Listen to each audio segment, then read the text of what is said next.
Recognize those that are here with the CERT team, with Sport and Sioux Dial this evening, and also the Food and Care Coalition. Thanks for being here. We'll begin with invocation led by Councilman Carlson and a Pledge of Allegiance led by Councilmember Jones. Our Father in heaven, as we come before Thee this time, we express thanks and gratitude for the blessings that we enjoy, especially for the privilege to live in this community. And we pray for its future. We pray for our meeting this evening that we will be able to understand those things that are talked about and discussed and make proper decisions in that regard. We're also thankful for Thy goodness in our life, for the added moisture we've received recently, and pray that it may continue. We acknowledge Thy hand in all things. Close in the name of Thy Son, Jesus Christ. Amen. Please join me in the Pledge of Allegiance. I pledge allegiance to the flag of the United States of America and to the republic for which it stands, one nation, under God, indivisible, with liberty and justice for all.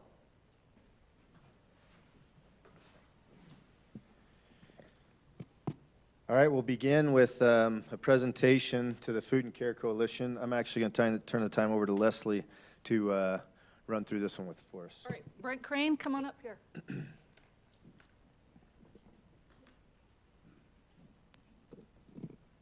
got a presentation for you. Oh, you got a presentation. Is she dancing, singing? What do we got today? A giant check. Okay. Brent Crane is the director of the Food and Care Coalition in Provo. I've gotten to know Brent a little bit over the last few years, and he and his team are doing some phenomenal things with the underserved in our community, with those who are Homeless, experiencing poverty. Yeah, he's doing some great things. So at our recent Scarecrow Spectacular, we did a bake sale where members of the community contributed baked goods, and we did an auction. And we raised $1,277 to go to the Food and Care Coalition. We share what this will go towards, the starter, the home. Yes, so we're in the process. We have 38 units on site already, and we're building 72 new one-bedroom housing units that'll be fully furnished. And so when we talk about homeless, and having lost a roof overhead, we're talking more than just losing a roof overhead. We're talking about vulnerability. We're talking about lack of safety. We're talking about lack of connection to community and family and pet and neighbor, source of being able to go home and rest from the daily rigors of life. A lot of our homeless friends don't have that. We're doing it right in Utah County. We become a standard there. In fact, we influence the whole basically rebranding and reformulation of the Salt Lake homeless system over the last 5 years as they've come down and looked at our facility, looked at our model.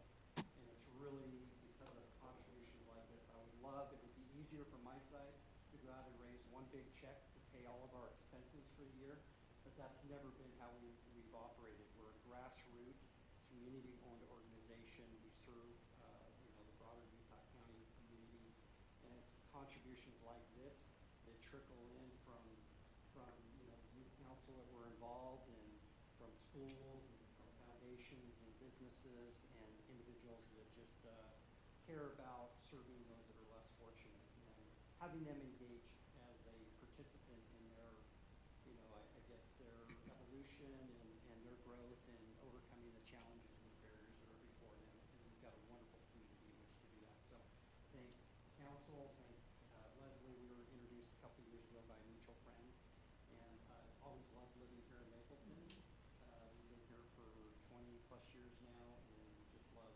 the community spirit, entrepreneurial and volunteer spirit of our communities. We appreciate what you're doing, and just so you know, at the bake sale, I don't know, I think there was a dozen cinnamon rolls sold for $140. They were good. Next year, just be prepared. What's the recipe? Some of those tonight. That's right. $140. $140 for a thin cinnamon roll. Yeah, so there you go. Thank you. Next year, we can price those up. Thank you.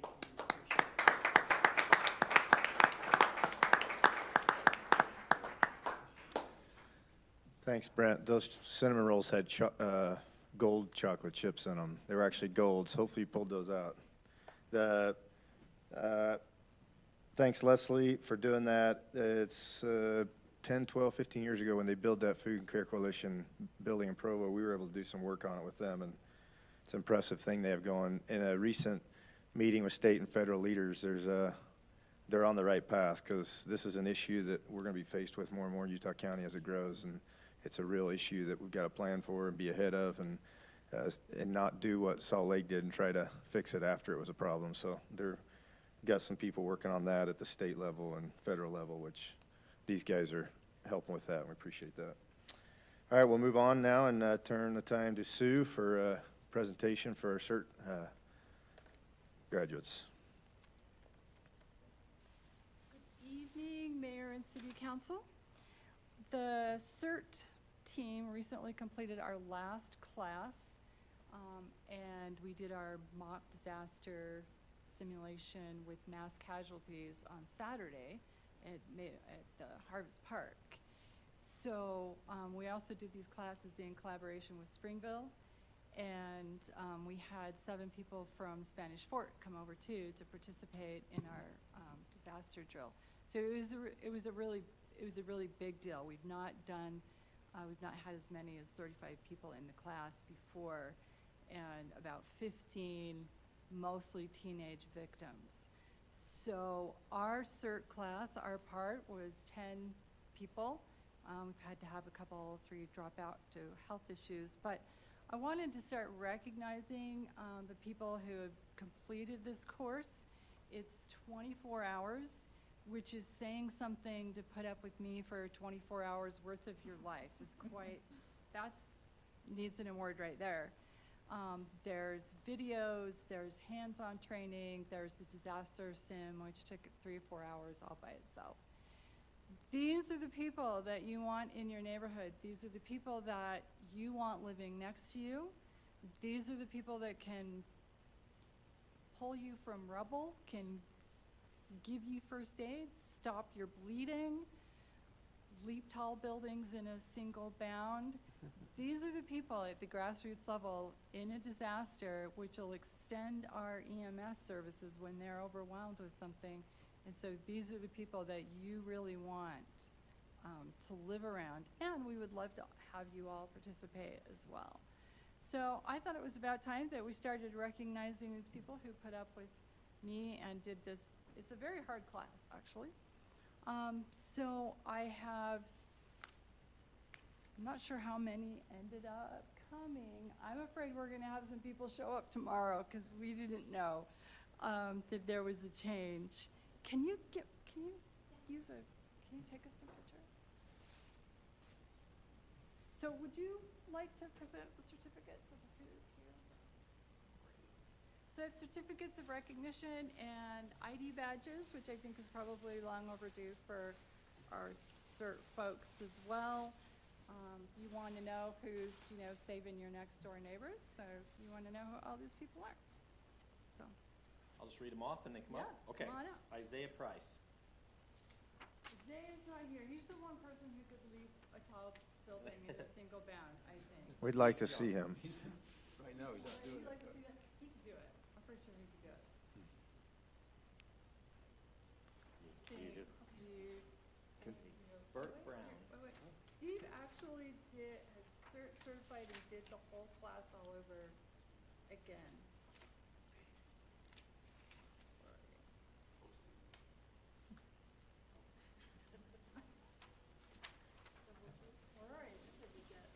All right, you're in here somewhere. Okay. I'll get you. Okay, Burt Brown, Maria Ruiz,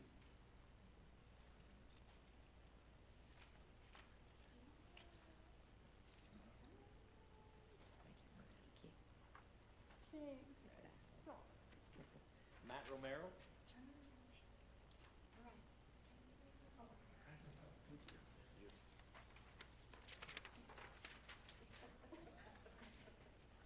yeah, you know how to avoid cameras. Sonny I want to make a note, Sonny Malloy is actually from Payson, and Payson doesn't have a program. And he came all the way up to Mapleton for 6 weeks, and we are giving him an official cert key to the city. He wants to start a program in Payson, but he wanted to do this program so bad that he come all the way up from Payson. So I know he was planning on tomorrow night, so hopefully, I think the timing messed him up. But good for Sonny Malloy. Sean Hatfield. I'm supposed to have a vest on. We were wondering. Well, thanks. Melissa Brown. And Chandler Scott. Okay, thank you guys. Okay, really cool.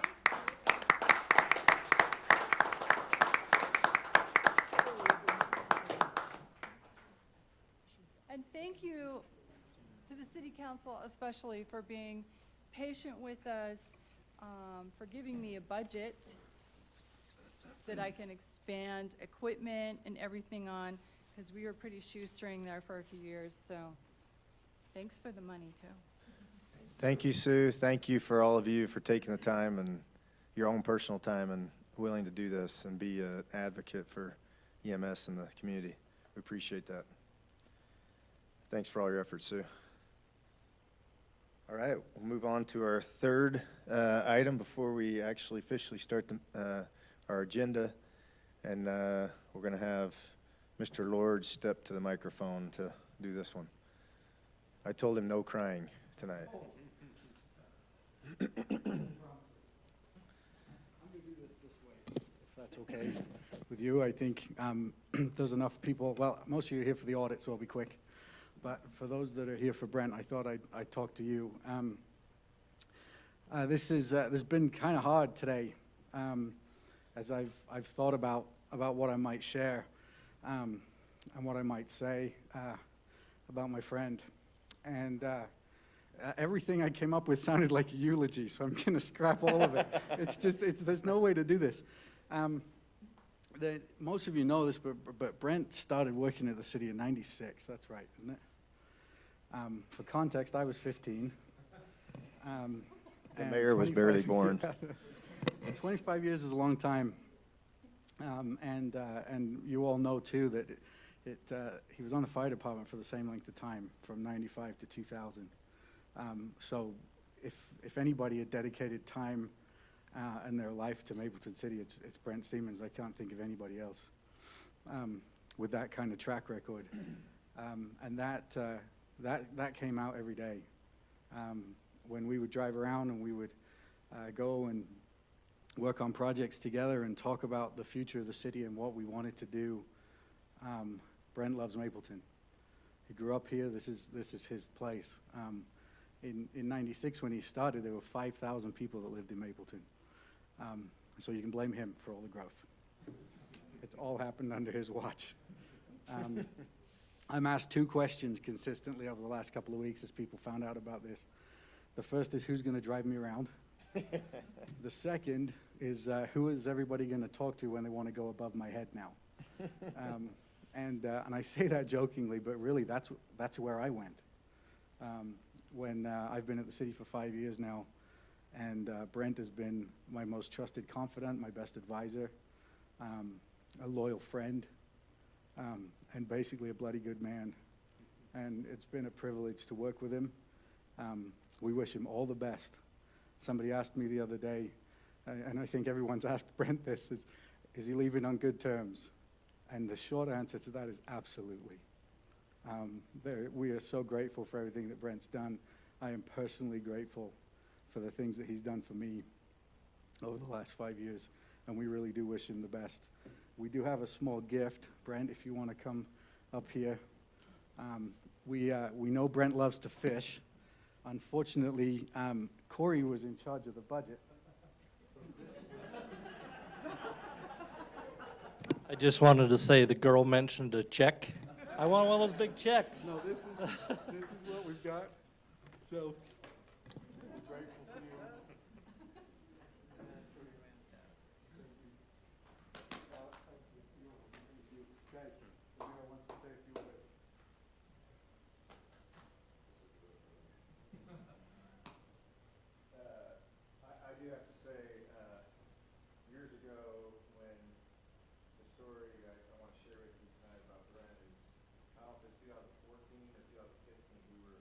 developing a cemetery, and you had told me I would have something to do with all of this, I'd have laughed in your face and said, you're crazy, not even a chance, you know? And, so I had a reputation in my mind built of what, you know, the cities guys do, and we're in nothing, right? So we were developing a cemetery, and we had a water line that we were tying into that broke, and I mean, we had a hole put up and it was still on the water top. And one of the guys out there says, call Brandon. We called Brandon, I mean, it had to be within, I mean, at the time, he was 10 times faster than EMS, it seemed like. I mean, that guy was, he showed up like a thief in the night, like just out of nowhere. Anyway, he gets out of his truck, and I'm like, what's this guy gonna do? And I mean, didn't even think about it. He jumped off that truck, jumped in that hole, he grabbed that water line, he wrestled that thing, manhandled it, he shut that thing off, and I'm like, who is this guy? And, I'm like, we need more of these guys. And so anyway, that was kind of my first interaction with Brent, and had a bunch of sense, and he is like Steven said, he's just a great person. Good individual, family man, he's got great kids and wife, and he loves Mapleton. And those are the kind of people we need in Mapleton. We want our neighbors. He cares, he gives it all he's got. Steven's kind of keep most of us that because, you know, he's got to learn how to drive again. Now watch out. As soon as the city starts coming down the other side of the road, the left-hand side, you'll know it's There's a reason I drove. That's right. Your truck has never been so happy, actually, this last week. It's finally went over 40. Yeah, it's purring. So we have, as you can see, we have a good time and tease and whatnot. At the end of the day, they get the job done. Brenda knows how to get the job done. I told her, I'm like, don't think you're getting out of these midnight calls or 1 a.m. calls. You may get them still. He goes, fine, this costs you more now. I said, well, we'll use you as a last resort. But no, we're grateful, Brent. Thanks. Thank you for giving your time and service. I know you've been compensated for it, but at the same time, you're a good man. You've done a lot for the city, a heck of a lot for the city. People will never know. But I'm grateful. Thank you.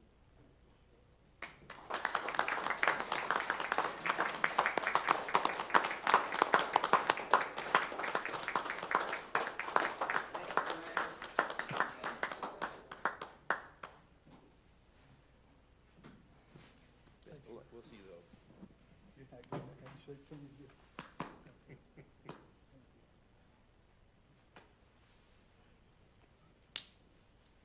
Thanks, buddy.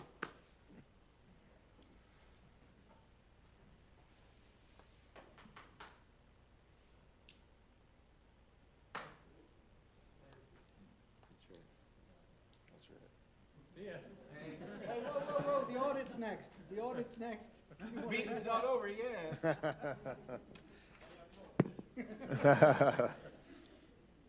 our pond.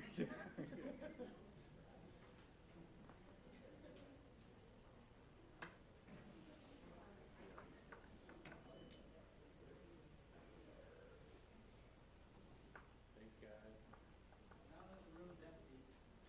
Now we can get into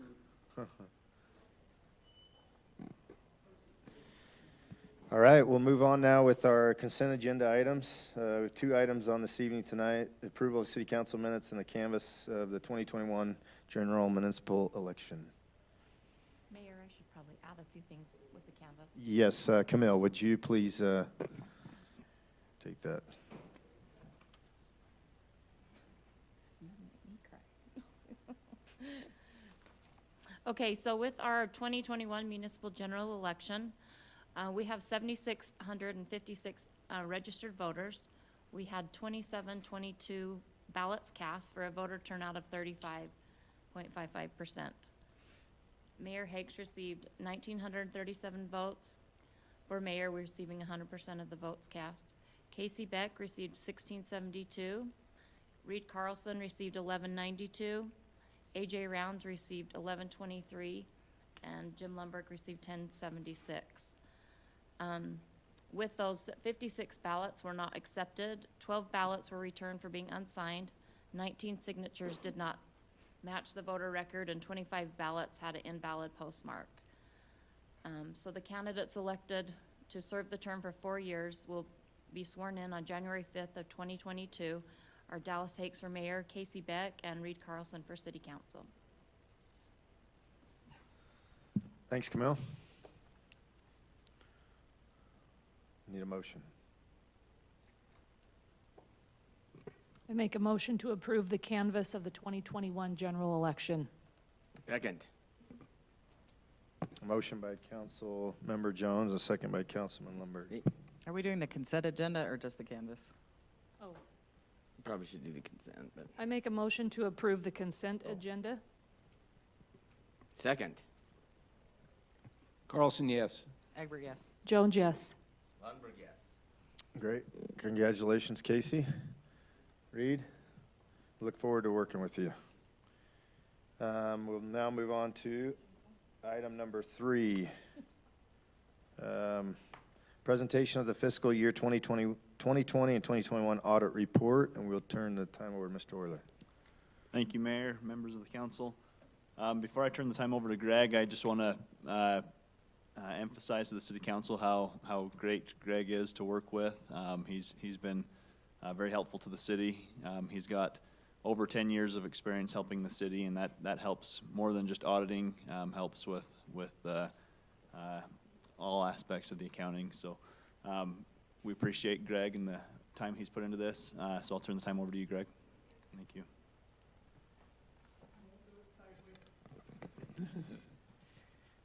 Mayor and Council, I'm glad to meet with you tonight. In my discussion tonight, we're going to start in the smaller of the 2 booklets. It's entitled Management Letter. And if I could have you turn to the white pages, we'll discuss just a couple of items that were findings in this year's audit. The findings both have to do with state compliance issues. The state requires that cities keep their general fund budget under 35% of the revenues for the year, and you exceeded that for this year. You had 41% of your revenues still held in the general fund. And so the solution to resolve that is basically to transfer money from the general fund into a capital projects fund. You generally want to have some idea in mind of what you're going to use that for to justify it, but that it's an easy solution, and so if you do that, then this should disappear next year. So the second finding is in regard to keeping each fund budget within, or each fund expenditures within the budgeted amount. And you had several funds, 3 of them, that exceeded their budget during the year. It was the road fund, capital projects fund, and then your new community network fund. And each of those exceeded what you had adopted as the amended budget by the end of the year. There were a number of different reasons for that. The main one being projects that were done in June for which you weren't billed until July or August or maybe even into September. And so as those additional invoices came in, then that increased the amount that was actually applicable to the 2020 and 2021 fiscal year budget. And so it made it so that each of those funds exceeded their budget for the year. And so that's something to watch closely. I've discussed it with Bryce, and he's going to have the department heads watch their budgets more closely and watch projects that are outstanding at year end, that are in progress at year end, and have the chance of having invoices show up to make sure that those amounts are budgeted for. It's always wise to have a little bit of a cushion built into your budget just so that those additional invoices that surprise you get accounted for. Those are the only findings that I had in the audit this year. I'm going to discuss a few financial statement amounts, but are there any questions on the management letter before we move to the other booklet? All right. For this one, I'm going to have you turn to page 14 to start. And on page 14 and 15, we have 2 schedules, kind of the equivalent of a balance sheet for a business, and then on page 15, the equivalent of an income statement for a business. But governmental accounting likes to be an odd duck and likes to have things their own way, and so they call it a statement of net position instead of a balance sheet. And the logic there is that you have assets and liabilities, and then the net of those is your net position. In business terms, that would be your equity or your retained earnings. And so if you look down at the bottom of the page, you can see net position listed at the bottom, and it's broken out into several different types. The first type of net position is that's invested in capital assets, net of debt. And so all of the capital assets that the city owns, minus the debt that's still outstanding to pay for those, is that top number. And you can see it's 27 million for the governmental activities and another almost 39 million for the business type activities. And so that's money that's already been spent, it's been used, and is just part of what you own. If everything got sold off, you would still have those assets available. The next items are the restricted items, and we've got restrictions for community improvements. Those would be your Class C road projects, impact fees. In this case, for this year, you've got almost $1 million, or almost 10 million, 9.6 million for the new community network that's available and going to be spent. And so that's why it's so high this year. And then you've got another about $1.2 million that's tied up in restricted for debt service, and that's just reserves that are being held for outstanding debt service, and eventually, once that debt service is paid off, then that money will be unrestricted again at that point. And then the final one is the unrestricted net position, and you've got 8 million, just over 8 million in the governmental activities, and 7.6 million in the business type activities. That's the amount that's available for the city to use for any purpose. And so that's a really good amount, a really healthy amount for both the governmental activities and for the business type activities. So a total of almost 16 million available for any purpose. And so I commend you for that. That looks really good. Over the page, you kind of have to turn your booklet sideways with the way this is printed.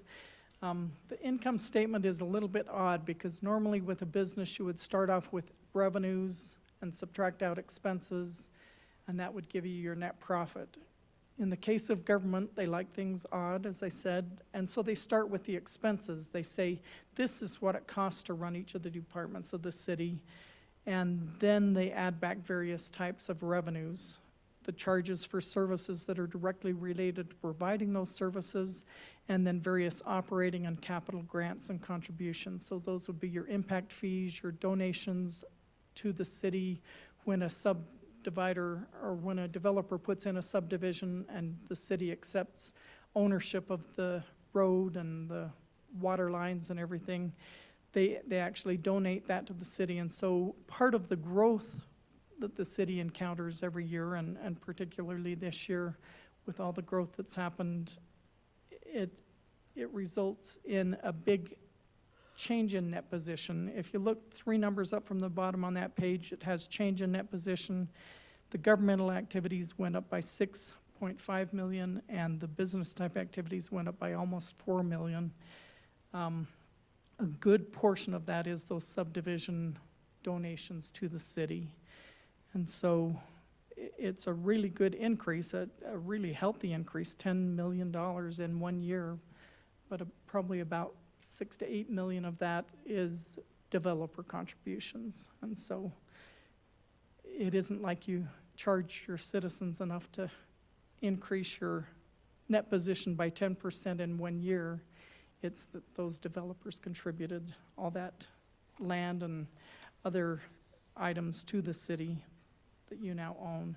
Now on page 16, we start showing each of the individual funds, and these on pages 16 and 17 are the governmental type funds. And you'll notice if you look at that schedule, 4 columns over is the Mapleton Community Network. That's a new fund that was just created in the 2021 fiscal year and has all the money still sitting there basically and is waiting for that project to be put in place. And so that will grow as time goes, and I think the plan is eventually to have that become an enterprise fund down the road. Right now, it's basically a capital project fund until the project gets completed. I think the city is in really good shape financially. I think you have a really good staff.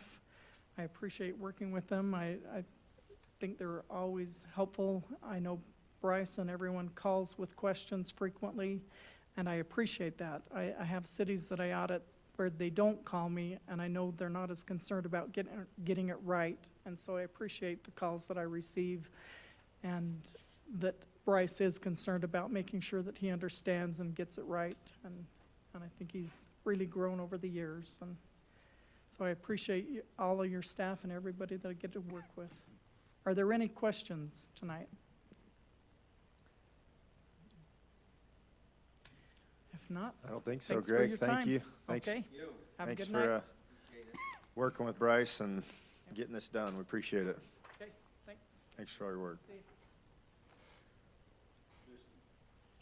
Just mention if there's anybody that wants to take a closer look at those numbers, reach out to me and we can look at those. We don't have a motion for that, do we? Oh, yeah. I make a motion to accept the audit, the 2021 audit as presented. Second. A motion by Councilmember Jones, a second by Councilmember Egbert. Egbert, yes. Jones, yes. Lundberg, yes. Carlson, yes. Great. Thanks, Bryce. Thanks for getting that done. All right, we'll move on to number 5, consideration of resolution ratifying the authorization for use of vehicle replacement funds to purchase a new 2021 Smil Metro Star Type 1 fire engine. And I think Chief Glasgow's out in a training or something. Did I skip one? Item 4, yeah. Oh, how could I skip that? I checked it off already. I didn't even read it.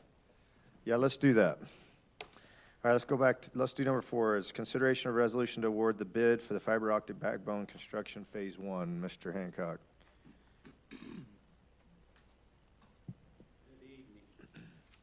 Hope you guys aren't too tired of numbers, and I hope you guys will consider one other number for me today. As you know, back in April, we went to the city council and you guys passed a revenue bond to build a fiber optic network throughout Mapleton. And that passed, and we got right to work. And what we did is we divided this into 3 phases. The first phase is to build this fiber optic network. It is the main backbone around the city. The second part of the phase is to complete the network operations center and to complete the last mile, which is the fiber from the network backbone to the home. And then, of course, number 3 is the commissioning of those 2 projects, which is the fiber backbone and the network operations center. And what I mean by commissioning is to light it up, make it go. And so today I'm bringing before you guys the first phase. They're into a lot of work in this part of the phase because there was a lot of engineering, a lot of procurement of materials, and we're able to accomplish that. And we went out to bid on October 12th, and we closed it on November 5th. And we were really pleased because during our pre-bid, we had about 15 contractors that were interested in this project. And all said and done, after we went through all of the bids, we narrowed it down to 4 contractors. And these 4 contractors were very qualified, and their bids were within 100K of each other. And so I was really pleased with the numbers that did come in for this project. The priority and timeline of phase 1. The substantial completion of this project is 55 days after the procurement of materials. We give about 45 to 50 days for procurement of materials, and then after that it's a 55-day project, so roughly 90 days for the backbone part of this construction, which is probably one of the largest parts of the construction. There's about 26 miles of fiber. We do have all that fiber on site. It's up to the irrigation area up there behind the fence. We had some priorities that we needed to meet. First priority was to get the entry of all the main fiber into this building to the Network Operations Center. The second part of that priority was to get the 288 fibers, which are the main backbones that run out as a spoke to the exteriors of the city. And then priority 2 was to complete Zone 1, which is a 96 count fiber that completes a quadrant loop of Zone 1. And then, of course, number 3 was to complete Zone 4. And it's the same type of thing. It's a 96 fiber that completes that loop. And then there's Zone 4, which is, or actually Priority 4, which is to complete Zone 2 and 3. And that's that same 96 fiber which completes all 4 quadrants of a lag aggregated group of this particular design. You know, as we went through all of these bids, we went through a pretty rigorous scoring process that I'm used to doing from other businesses that I've worked at before in cities, and it really worked out really well. As we were looking at the scoring, it was fairly easy because these contractors were so good. They followed everything on our RFP, and it just went very, very smooth. I was very, very pleased with how everything went. But all said and done, as we went through all of these bids, Interwest Electric was the winning bid of this contract, and I'd like to come before you and recommend that bid 2021-014, the Mapleton City Fiber Optic Network Construction Phase 1, be awarded to Interwest Electric Company out of Springville for a total sum of $1,338,290. You can look through Schedule A on my report and just kind of look at the tabulation. I have more detail on how we scored if you want to see that, and I can get that to you. And I'd be happy to answer any questions.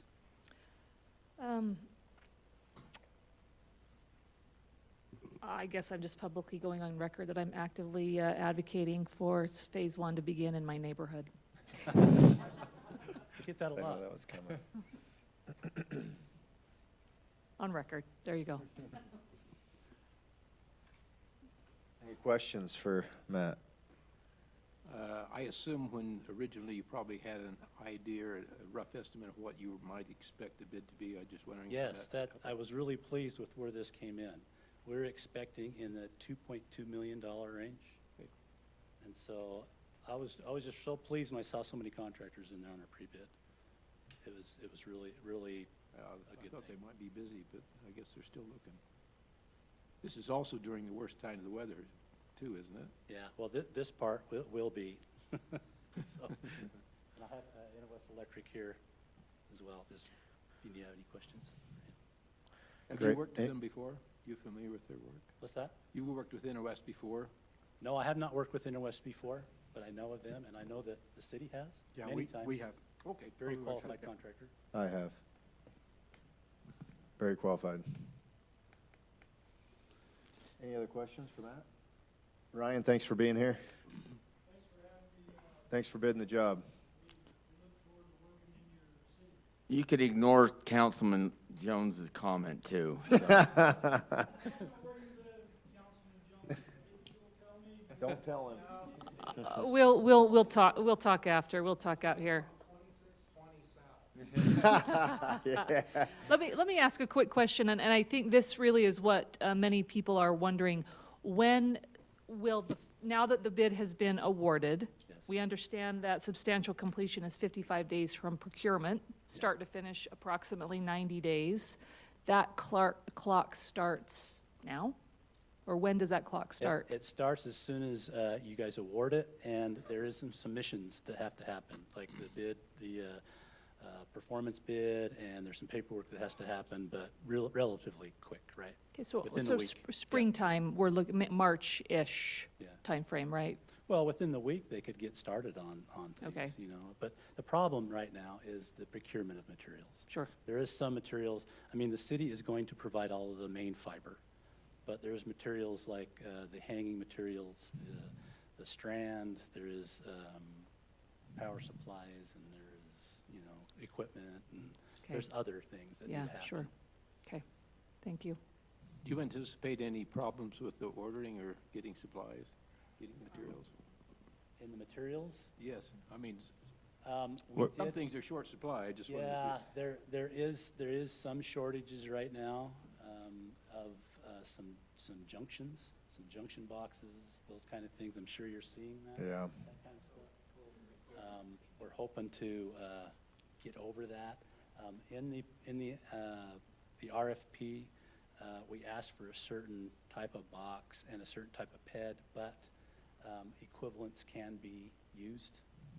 And so we're hoping to solve those through equivalents. Excellent. Any other questions for Matt? Just one more, I guess. When would you expect the next phase to be ready to go out? Does this one have to finish? We're actually working on that concurrently right now. I was thinking that might be the case. Yes, we're working on that concurrently, and I'm hoping to have things ready to go within a couple of months and have that RFP out and concurrently start doing that one as well. Okay, very good. That's my plan. Kind of along the lines of that question, myself and the mayor, Matt, Sean, and Bryce will be meeting tomorrow afternoon. We're going to start that discussion as far as rates and phasing, et cetera. And once we feel like we've got everything put together, we'll bring that to the council for some discussion, so. Yeah, very important part, the rates, and those levels. Excellent. Matt, thanks so much. We're it's exciting starting to talk about this a year and a half ago or however long it was, and now to be where we are now, it's awesome. Good work. Excellent work. Thank you. If you haven't had a chance to go downstairs and see his offices being built down there, you want to go check it out. He's done a great job. She rocks in. Okay. All right. We will ask for a motion. I make a motion to approve the resolution awarding the bid for the fiber optic backbone construction Phase 1 to Interwest Electric. I'll second it. A motion by Councilmember Jones and a second by Councilman Carlson. Jones, yes. Lundberg, yes. Carlson, yes. Great. All right, we'll move on to item number 5, consideration of a resolution ratifying the authorization for use of a vehicle replacement funds to purchase a new 2021 Smil Metro Star Type 1 fire engine, and we will ask Chief Glasgow to come forward, present. Mayor, Council, thanks for having me tonight. So in October 22nd, we did our annual pump testing for our 3 fire engines that we currently have in our fleet. I would equate that to when your doctor sends you to do the stress test on a treadmill.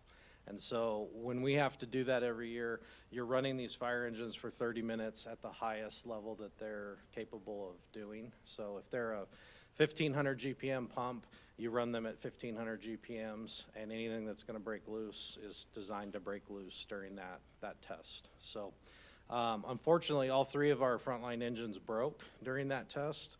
One of them actually had to be towed.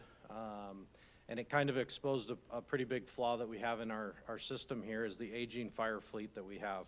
Our frontline fire engine is 24 years old. The next in line is 15 years old. And actually the 20-year-old has been our most reliable pumper. The 15-year-old has kind of been a lemon basically since we've had it. We've had nothing but problems with it all along. So this kind of necessitated some immediate action because we ended up with the only engine in service was our water truck that only has half the rated pump capacity that we're supposed to have on our pumpers. The National Fire Protection Agency recommends that cities place their fire apparatus in reserve status after 15 years of service. And that mainly comes to light with the reliability of a fleet and the type of work that we do, and that we want our pumpers to be very reliable. So when this happened, I started talking with Chief Jackson about it and Corey, and we started looking at our options. Right now it's really tough with, like Matt said, materials, costs are through the roof, getting stuff built is really tough. So we went to 3 manufacturers and tried to find demo units, see what was available. and if there was even anything out there that would fit our needs, and then prices. We were pretty pleased to see that there was one truck out of California that is a Smeal MetroStar that was spec'd out by Fresno County Fire and was built with all of their specs in mind, and because of that was deeply discounted, and it was a demo truck and it was available. 4 fire departments were fighting for it, and on November 4th, we were able to get verbal authorization from the council to put in a purchase order and secure that truck, which I'm so grateful for. I asked them, just for giggles, if we were gonna order another one, what it would cost. We got it for $579. He said another one right now would take 18 months and would be $649 if we were to order it a day after the one we got. So I think we got a pretty good deal. It meets our needs. It has a lot of the features that we're looking for. It's a 25-year purchase. I think it will make us a lot safer. It is a multi-purpose engine. It can do structure firefighting. It can do wildland firefighting. It's a shorter wheelbase engine, so it can get up on the fire break road. It has pretty good clearance for off-roading.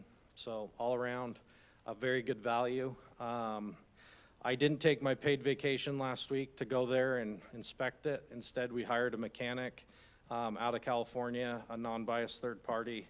Paid him $1,000 to go over there. He spent 8 hours doing the final inspection on it, took pictures of it, dug through the whole entire thing. They're fixing the last few little things that he found on it this week, and we're hoping to have delivery next week. So, do you guys have any questions for me? Can you clarify, just for the record, how this falls into our vehicle replacement budget? So we currently had $500,000 in the fire department vehicle replacement budget. We allocate money every single year for this kind of thing. Being that that's for our whole entire fleet, and we haven't purchased a fire engine, I want to say in over 10 years. So we did have to get the extra 80, but depending on how the vehicle replacement dollars come back in, before we need to buy another one, it'll be back full. On a side note of that too, Darren and Stephen have been working hard on our vehicle replacement program, and we're kind of doing an overall of that, and so we'll be bringing that before you here in next year. And I'm pretty excited about that. It's going to put us in a good spot. Councilmember Garrett's got some expertise in that program, vehicle replacement program, and the efforts of those two. I think this will help us long-term, not only with fire department equipment, but all of our city vehicles and equipment. So, South Jordan just built a fire engine for $750, so I think this was a pretty good value for what we got. So what's the status of the other engines then, as far as so it's at Rush recovery it's at Rush and Springville. There's a laundry list of things that they're going through it. I would like to put some money back into it and get it. It's been a good pumper, but having it be the frontline engine is the question. You know, having it be a reserve at 24 years old isn't the end of the world, but having it be our sole frontline truck that we're driving around, and then if it had this happen on a house fire, that could have been a pretty big catastrophe for us. So. We're looking $8,000 to $20,000 is what they're telling me to repair it. That truck was bought original for Mapleton. It's never been anywhere else. And like I say, even though it is 24 years old, it's been a workhorse. It's been a good, well taken care of engine. But 24 years is 24 years. Things are gonna break, so. I'm glad you got it. It sounds like it was a need and you were able to find a good. Yeah, and if you guys don't want it, we could sell it for more money than we paid for it right now, so. To go buy another one. That's what Jeremy said, let's flip it. Flip it right now and make some money That sounds about right from Jeremy. That sounds about right. No, I've already made money on it, so. So do we have a pumper truck right now that's Yes, operational? yep. So engine 102, which is the second one that failed, it's only running at half capacity right now, but it is, it's working, so. And then we have the water truck. Does it need repair, or? It needs repair. It needs further repairs. Yep. The only one that was able to get repaired that day was the water truck, and it was a vacuum leak. It was a pretty easy fix, but The other two, I think it's 16 years old. The 16-year-old and the 24-year-old both need parts, and parts are the issue. Engine 101 needs an entire radiator, and we heard that was $11,000 just to buy a radiator for that truck. And they're talking about maybe having to take the whole cab off to get it out, so. Probably would. Is the intent then to keep all the trucks? So we're gonna start, once we get everything back in service, we'll be able to look at what we wanna sell. And there is some stuff I'd like to sell. The question for you guys is gonna be ISO. We have our ISO rating of a Class 3 city. ISO, when they came in 2019, said for a city the size of Mapleton in 2019, the Insurance Standard Office that rates all the fire departments in the nation said that we needed to have 3 frontline pumpers in our city for a city our size that are all 1,500 GPM rated. So at that day, we had 2.5 of the 3. And so now we're adding an additional 1,500 GPM pump to the fleet.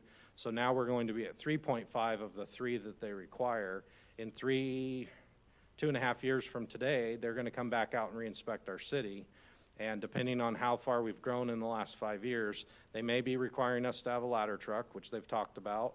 They also may say the 3 engines is sufficient. So I would be cautious selling off something if you want to maintain the ISO rating, because they just say across the board you have to have the 3. It's just part of that factor. So If we slip to a 4, what would that do to the city? you guys would just have to decide what you want to do. It would increase our insurance rates. It wouldn't, I thought they looked at it. I didn't think the insurance rates for the city or for the community? No, for the homeowners, private. So Not the all- ISO. Not all insurance companies use it, though. No, not all insurance companies use it. The ones that do, people saw a lowering of their homeowners' insurance rates. Some private insurance companies that, when we're talking just about homeowners insurance, they rate the fire departments themselves.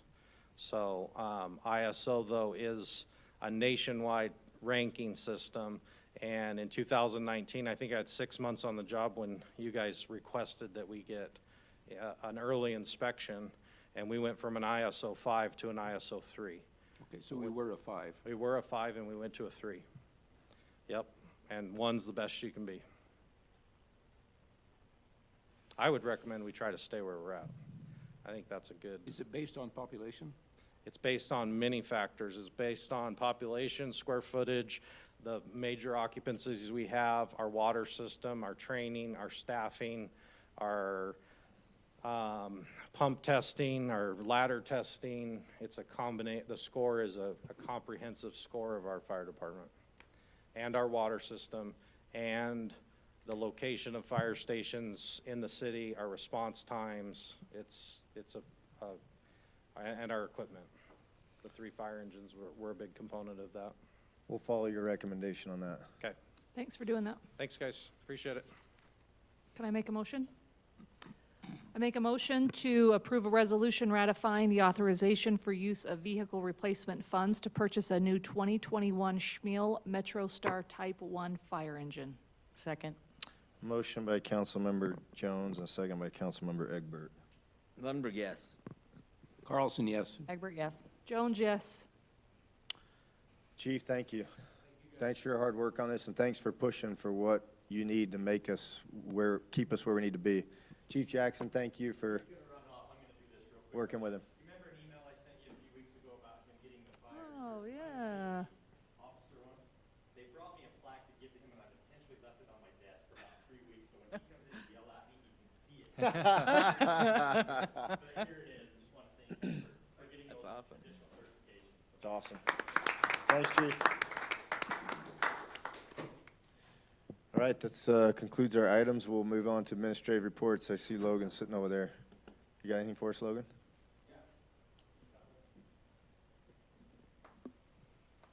So just want to report on our pickleball tournament in October. It was a good success, had a good turnout. The youth was awesome. It was unexpected how well the turnout was with the youth, so we're excited for that. We'll look to add some of our leagues and stuff in the springtime on the courts. So especially with the youth, like I said, that was a good surprise. So we're excited for that. And then the second is Lights On coming up on the 29th for a tree lighting. So just want to invite you all out to that. We're working hard getting them all up and nice and pretty. So hopefully you can come. It'll be some good added upgrades this year. I think it'll be some fun things. And so that's it for me. Logan, is it okay if I bring up one item with Logan while he's here? Maybe. Maybe. Just a quick question for some input that Logan and I have just been having some initial discussions. The Mapleton Heights development that's happening on the south part of the city, they have a commitment in their development agreement to build a small half-acre trailside, kind of a trailhead park for us that you're seeing here. They have some interest in doing some things above and beyond the scope of the development agreement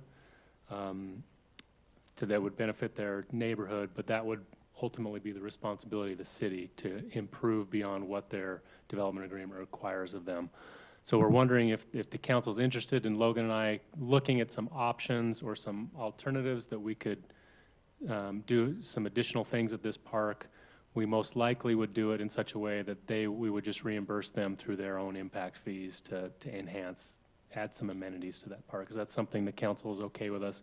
Yes, absolutely. Okay, we'll do that, and we'll bring something back at the future. It would require a development agreement amendment, so we'll do that. Okay. Thanks. Great. If you got any ideas, come talk to us too. Great. Thank you, Logan. Thanks, Sean. All right, Chief. Mine are real quick. We're getting a fire truck, or a fire engine, so you've seen that. You'll CERT get- team. Hey, CERT team's careful, doing their things. careful. Fire apparatus, I apologize. So I'll just give you a little update on the police side. So you know we have an opening. We're looking to hire an officer, and that we've spent the last 2 days interviewing candidates, and we're down to a couple that we like. The only downside is, and it's not a downside if you get the right person, it's going to be a while before we have them in the schedule. They're still in the police academy. There's some candidates that we're looking at that won't graduate till April. So we're probably looking at May or June before we actually have them filling a spot in the schedule. But that's, if it's the right guy, it's a good price to pay. So that's where we're at with the hiring. I anticipate introducing you to that person, probably not next council meeting, but the one after. So anyway, that's Excellent. Thanks, Chief. Thanks for working through that. Yep. All right, Sean. Just one quick item for some kind of preliminary input from the council. One of the things we've been having some complaints on in the city is outdoor lighting, particularly of sports courts. This is an example of a photo that there's 3 of these in one neighborhood that we're seeing more and more of these. We don't currently have residential lighting standards. We think it probably is appropriate to adopt some, but wanted to know if the council's been receiving similar complaints, if you've noticed, if you've got any preliminary thoughts on this. This is in somebody's backyard. Yeah, so these seem to be kind of the popular new light that's going in at a lot of sports courts. They're floodlights, and so they're pretty bright for neighboring properties. There's certainly some easy things we can adopt going forward. One of the things I'm kind of interested in input from the council is what should we do with ones that are already in place? And if there's any preliminary thoughts on that, otherwise we'll just work on a draft and bring it forward. So my understanding is even if they're already in place, we can still set timing configurations as opposed to when they can be on, not necessarily with respect to the specification of what's there, but with respect to when they're on and the time of day. Correct. Yeah, that would certainly be a part of what we would propose. But the issue isn't that they're on too late. The issue is that they're like shining directly at. So they would actually need some sort of adjustment or some kind of photo metric designation to where that, how bright a photometric you can have at property line and so forth. Yeah, and I understand that. Commercial, but residential is. But that's what I'm saying, that to the extent we do not have an ordinance in place that set any specification for what's been put in place. Correct. So the only thing that we could really do to limit what's there is by way of timing and schedule of when it's, and so we'd have to get creative with respect to what that ordinance may or may not say. But to impose something that said, that, I think in the end, you want to try to establish some type of specification, much like we did with, windmills. I mean, that's, you know, we try to set what it is, but that's a go forward. Anything that's already out there is something we have to address simply by the schedule. That was my general sense of how we would approach it, but just interested in what other thoughts. Yeah, I'm in agreement. I think it's probably time to start exploring that, especially if the brand is called Dominator, is that right? Yep. Seems legit. But I think the light pollution is a legitimate concern for this population and for our city's concern, so I think moving forward, we need to do something, and I agree, there's not a whole lot we can do unless we can help people change the angles and educate them about that, but I think the timing is certainly appropriate. So I'd love to see something come forward too. Sounds good. That's all I needed, unless there's any other thoughts. Do you know if I guess the people that have these lights are aware of how it affects their neighbors? We've, in the past, like past few years, when we've had complaints like this, they've been rare, and I've typically reached out to the property owner, and they're usually very accommodating. I would assume that would be the case. In this case, I'm not sure on, these are so powerful, and I'm not sure how much they can do to change it, but we do reach out and try to just amicably try to work with it, so we'll continue to do that in the meantime. Even on those, you can see there's an angle adjustment, so there's, Yeah. I hate to legislate the whole thing, you know, but light pollution is legitimate. Okay, we'll get working on it. Yeah, and I think that's the point I was trying to make is I think you could establish limitations on if, you know, certain angles or otherwise that are limited by the time of day, whereas other specifications that meet and are not as evasive have a greater, you can have them on a longer period of time. In other words, you can have it where you incentivize homeowners to put in the necessary angle or other equipment so that they can have them on longer during the day as opposed to not. Does that make sense? Yeah. Like tax credits for changing them. No. Okay, appreciate it. Hey, Thank you. Sean, do you have any insight on the permit process with this? Obviously, it's going to be tricky with enforcement, knowing when a person put them in before or after our code's put together, but have you thought anything on the permit process? I haven't got into the detail of that yet, but that'll be Any part of thoughts the on that challenge. from the council? No. Going to be higher than a windmill? Yeah. What's that? Going to be higher than a windmill? No. So I'm hearing maybe the idea of no requirement for a permit, just an ordinance is put in place for enforcement. Like a noise ordinance, similar. Yeah. Okay, thank you. That's all I had. Okay, thanks, Sean. Appreciate it. All right, Stephen. Yeah, I heard Nick was replacing a 24-year-old piece of equipment with $560,000. Do I get a little more because Brent was here for 25 years? Yeah. No, we're, for us, the biggest thing that I've got going on that you probably need to be aware of is, Corey kind of mentioned it, the fleet management piece. I'm working with Theron on that. The step that we're in right now is we just actually contracted with Verizon to put GPS units in the fleet. So we're going to implement that at the end of the month. That's going to help us track mileage and maintenance. So we're gonna get on top of a maintenance plan with that. Will that reduce our insurance rates as well, because the recoveries? Yeah, quite possibly. We'll have to look into that with Irma, so we're gonna check into that. Pretty cost effective. I was actually surprised that I was getting quotes and bids anywhere from about 25 to 35 bucks a month per vehicle, and this came in about 18, so I was pretty pleased with that. They're going to be installed the week of the 29th, so after that we'll have that. And then the other thing we're working through with that is you know, trying to come up with a strategy right now with vehicles being in short supply, but also used vehicles being really in high demand, where we might be in a situation where our fleet is worth more if we sell it than if we keep it. So we're looking right now to see if what we want to do with upgrading some of the vehicles in the fleet while the market's kind of in our favor. So look for that in the next month or so, hopefully, as I work through that with Theron. I think that's about all I've got. Yeah. Okay, stop talking before you ask for money. No, I'm not going to ask for any money today. Okay. Next time. But just a thought, I'll let you guys know this. Obviously, Brent leaves a big hole. It's a hole that we can't fill. Just there's absolutely no way to replace Brent Siemens. So we're not even going to try.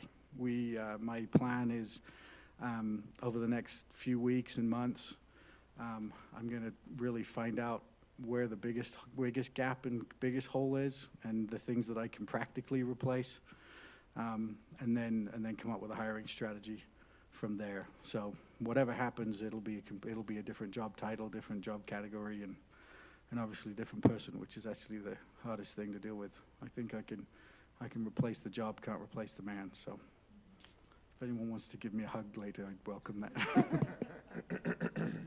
John, have Steve. you mentioned to the council about Brian with city Yes. plan? Okay. Thanks, Steven. Appreciate it. All right, Reed. Tomorrow night's our Solid Waste District Board meeting, so I don't really have an update until tomorrow night. Excellent. Go ahead, Jessica. I've got a couple things. I have been working on, for a while, I've been otherwise distracted on a statement of purpose for Parks and Rec advisory committees and subcommittees. They're almost done. I've done a lot of research with other groups to see how we can, or with other cities to see how we can roll those out. I had a recommendation from some citizens that I passed along to Madison and Corey to include known agenda items from the council on newsletters when we know, there's habitually we know when there's going to be a budget meeting and those kind of things, so things we know in advance, and also other important code and development updates. So that's been suggested as a council corner kind of piece that we could maybe have different contributors to. And Corey and Madison have already responded in the affirmative about that, so I think we'll see that rolling out. Yesterday, I attended the Utah League of Cities and Towns board meeting and the Legislative Policy Committee meeting. Lots of interesting things going on that may affect us. We voted to submit a request for an additional $50 million, I think, for ARPA money, but if there is a second local match, it'll potentially be connected to housing components, which may or may not affect us since we're a city in the 4th class. Most of these things affect 1st, 2nd, and 3rd class cities, so our level of compliance is really actually pretty low on some of those things. So watch for that second round of ARPA. I wouldn't be surprised if that came out. They are talking about how we need a statewide messaging campaign about growth and people understanding growth. Ben Hart, who's the Deputy Director of the Governor's Office of Economic Opportunity, talked to us for a long time about HB 34 and how basically it's some incentivization related to retail and housing, but it's not all about housing. He wanted to emphasize that there was factors related to supply chain that's limiting things. He said there's 50,000 something housing permits pulled in the state, but they can't move forward because we have some supply chain. So some of the messaging about housing and density housing, affordable housing is actually not quite what they're seeing on the Hill. And so that was kind of interesting. We did push him a little bit talking about, and I had sent this to Corey and Mayor and Sean, the agenda from the league to get their feedback on it about incentivizing retail to come in, and there's general consensus that the state does not want to incentivize retail whatsoever anymore. And the cities all agree about big box, but when we're talking about other retail, there was a comment that I pushed on about, let's see, Mayor Kafusi from Provo brought up they have a food desert on the west side, and they've been working on a grocery store out there, and so I brought up, well, how does that affect Mapleton if we wanted to incentivize a grocery store to come in, hypothetically, and because we have 11,000 plus residents, and yes, we can go elsewhere and spend our money, and he said, well, it would depend on the public purpose, and I said, what is your definition of public purpose? And that was an interesting reaction, but he said, probably not, we want it closer to citizens. He said it must provide economic growth for the economy, high growth and high wage jobs, an economic multiplier.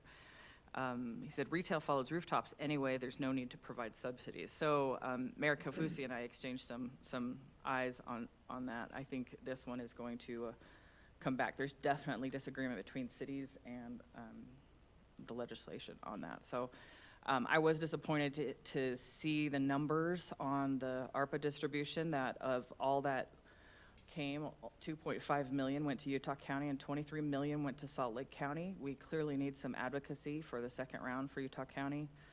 Of interest to Chief Jackson particularly, we talked about public safety officers. There are two bills coming forward this next session about retirement. Gwen is bringing forward a bill that allows retired public safety or firefighter to go back to work for another 60 days instead of 1 year. It proposes they can retire with full benefits at 20 years regardless of age instead of at 60. And then Berklin is bringing forward allowing a retired public safety or teacher to go back to work for another agency 60 days after retirement if they are reemployed in 3rd through 6th class counties, not cities. And so this will affect really, it's a rural initiative. What I was discouraged about is that none of these solve the problem, which is they don't bring any new people into the pipeline. We don't have young people we're bringing in. They had specifically asked all the cities, are we contributing to the Tier 2 employees? Are we adding an additional incentive, which we're familiar with? And have we raised public safety wages in the last 2 budget cycles, which 80% of the people said yes on both. What I would propose, and I've spoken to another legislator about, is if they can do a statewide campaign on growth, I would like to get involved with a statewide campaign on public safety recruitment. Every city has the same issue. We all raised our hands and said we're just stealing from one another. This is not going to work. If we have a growth issue, yes, we can tell people we're going to grow. The whole state's growing, growing, growing. But could we please change the messaging? And some of the feedback from a study they did said that the biggest reason for the problems are low pay and the national messaging on public safety. And so I would like to see a legislator run a bill for a statewide messaging and recruitment campaign and funding for additional scholarships. So I'm going to kind of push that and see where we can go, if that's okay with everyone. I mean, I wouldn't be running the bill or anything, but I think that in discussion with Chief, we need to kind of push that. There is also a short-term rental working group. This is a problem statewide of how to handle short-term rentals, which we actually need more to be housing, permanent housing. And so their goals are to maximize the availability of long-term housing units, to level the playing field between short-term rental owners and hotels complying with local regulations and those who aren't, and to minimize community impacts of short-term rentals. So I thought this was interesting. I hadn't heard this yet, and it's, in Mapleton we've had some conversations. So they will be reaching out to inquire about how many licensed short-term rentals they have. They've done a query of data online on the state about where the short-term rentals are actually listed, and now they want to see actually where they're listed compared to how many. So if you hear from them, they're probably just going to wonder in Mapleton, how many have we approved for those? So there's more going on. We talked about the opioids issue that we'll sign on with the county to defer our right to sue otherwise, but that funding will be primarily used for treatment programs and things. So most of it will be spent at the county levels. But that was my very long-winded yesterday. So that's what I got. That was one meeting? That was all day yesterday. Yeah. Well, You took some 5 good notes. hours. Good job. All right, thanks, Jessica. Leslie. I do not have a report. All right, Jim. I just have one matter I need to follow up with Sean on with respect to this with Sumwa. With respect to the request for the Strawberry Valley Project water. Ultimately, what we're going to need from the city, and this is going to happen sometime probably in January, where we'll need a letter approved by the city acknowledging any obligation to pay for the delivery of that water, so that, and that will go to Sumwa as part of the resolution, so that since I'm going to be gone, that's just something I want to make sure that the city understands, that we're going to provide a letter to Sumwa, but it will have to designate that Mapleton City acknowledges and agrees to pay for any costs or expenses associated with the delivery of the Strawberry Valley Project water through the Mapleton Lateral Canal. So with that acknowledgement, that we can have that delivery occur. Springville, the other one, was going to do the same thing? Not to my knowledge. Okay, so we don't have a request at Sumwa for that yet. Okay.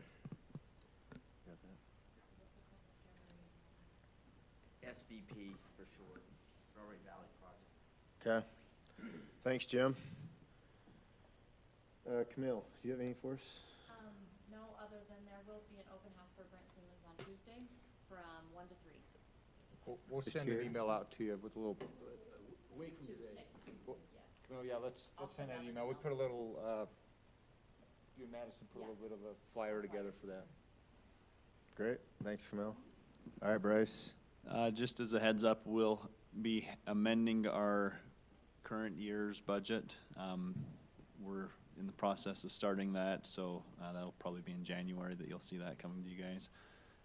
And also, you'll get an email from me tomorrow, just as it's not the audit report that we just discussed, it's the current fiscal year's first quarter financial statements. So reach out if you have any questions with that. Great. Thanks, Bryce. All right, Corey. Nothing. Thank you for all you do as a mayor and council. We appreciate it. You do a great job. Thank you, staff, for all your hard work and things we're getting done. We're moving right along. With that, I think that's it. We will look for motion to close. I'll make a motion to close. Motion by Council Member Jones, a second by Councilman Lumberg. All in favor? Aye. All right. Great. Thank you. Leslie, you were going for like a